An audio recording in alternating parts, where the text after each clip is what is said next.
Are you worried about overanalyzing things? Are you worried about missing out? Are you worried about making the wrong decision or chasing the wrong business model? Amazon, Shopify, affiliate, consulting. Well, if you are, you're not alone.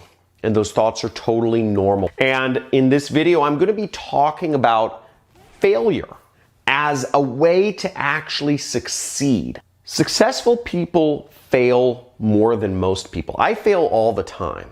The most successful people fail way more than the least successful people. And I'm gonna explain how to deal with failure in 3 simple ways that may change how you perceive things. And I really think this is exciting. And number 2, especially, is one of the most important lessons that you will ever learn in your entire life, which ties into the bonus, which I will go over at the end. So check out this video. And as always, John Crestani here, internet entrepreneur, trying to help you change your life and work for yourself. Let's get it.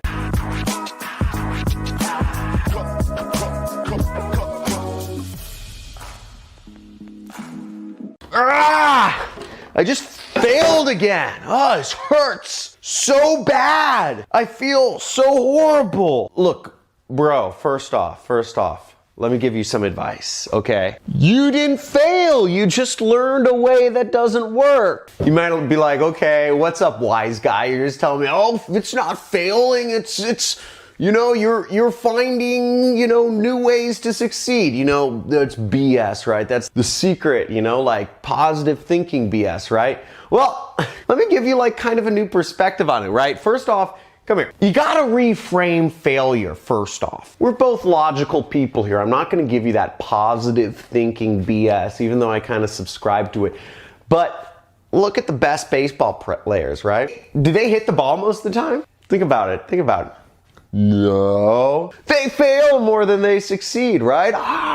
Think about the best basketball players in the world, right? Do they make every shot they go for? No, they don't. And what about the best soccer players? Do they score a goal most time they take it down the field? Everybody, all the most successful people are failing way more than they're succeeding. But the reason they're successful, the reason Pele is Pele, the reason Michael Jordan is Michael Jordan, the reason Tiger Woods, Mark McGwire, and all these guys are big deal, it's because they're willing to fail way more than the average person. They got thick skin, baby. And they reframe failure as a positive. They reframe failure as simply part of the process. It is part of the process. You want to play ball? It's just part of the process. You want to play business? It's just part of the process.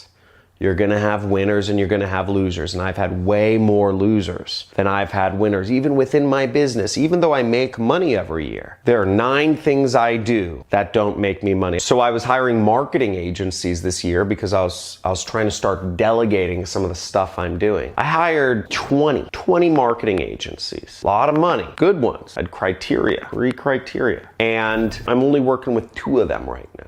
I went through a lot of bad apples, but I found 2 marketing agencies that took a lot of work off my back and put me in a position where my business grows without me. Worth it. Number 2 is you need to sit with your feelings. Sit with your feelings. What does that mean? What do I mean sit with your feelings? Well, whenever you feel like you're failing, I mean, when we talk about things, when I talk to students about failure, usually they have a lot of emotions attached to things. They'll say everything from, I'm a failure, I can't do anything right, to they'll say that, you know, oh, it's the business model, you know, affiliate marketing is too saturated or whatever. Or they'll blame me. They'll say, you're a bad teacher. You're teaching us old stuff. Now, whatever it is, there's a lot of emotions involved. And we all know, what type of decisions do you make in emotional situations if your emotions are all flared up? You make awful decisions. You make god-awful decisions when you're emotional. It's the worst time to make big decisions. And especially if you have components of pride in your personality and your being. If you make a decision in an emotional state and you have pride, you're screwing yourself because you're making a decision while you're completely illogical, and then you're gonna stick with it and you're gonna screw yourself. This is the reason why some people have family relationships where they haven't spoken to somebody in their family for years. And if you haven't spoken to somebody in your family for years off of some maybe argument, then you got prideful and said, I'm not going to be the first one to re-engage contact. Let me know. Let me know who you haven't spoken with. Just say I haven't spoken with my brother or my sister or whoever in the comments. Because a bad argument can be seen as an area of failure, can it not? So sit with your feelings, and I'm going to get down to the real big solution to this in the bonus. This is really important, but if you sit with your feelings before making a decision, don't make a decision while you're feeling bad. Don't make a decision while you're feeling too good. Make a decision while you're just in a calm, even-keeled state. If you're feeling like you're failing in something, that's a horrible time. If you're feeling desperate, that's a horrible time to make decisions. Now, the most important thing here is number 3. Now, how to let failure lead to success is you simply stay in the game. Okay, if we're playing baseball here, right? And we strike out, right? We fail 3 times in a row. We don't hit the ball, don't hit the ball, don't hit the ball. If you failed 3 times, if you just said, screw this game, I'm going home, right? You would never win. You never have a chance of winning. You never have a chance of being a better baseball player because you just said, I'm quitting baseball. I didn't hit the ball 3 times. So you got to think of it like that. And if you stay in the game, you give yourself a chance for success. If you mentally stay in the game, you give yourself a chance to succeed. I tried affiliate marketing for a year. If I'd taken a year worth of failure and just given up and said, this isn't for me, I can't do this, I wouldn't be in the position I'm in. A year worth of failure. But I stayed in the game. I tried to figure out, what was I doing wrong? What was I doing right? How can I do it better? What are the other people doing? Who else is making money doing this? And then I tried it again the next year for an entire year. Didn't make any money. Striked out like 365 times, right? I'll tell you what, I stayed in the game for 3 years, for 4 years. I stayed in the game longer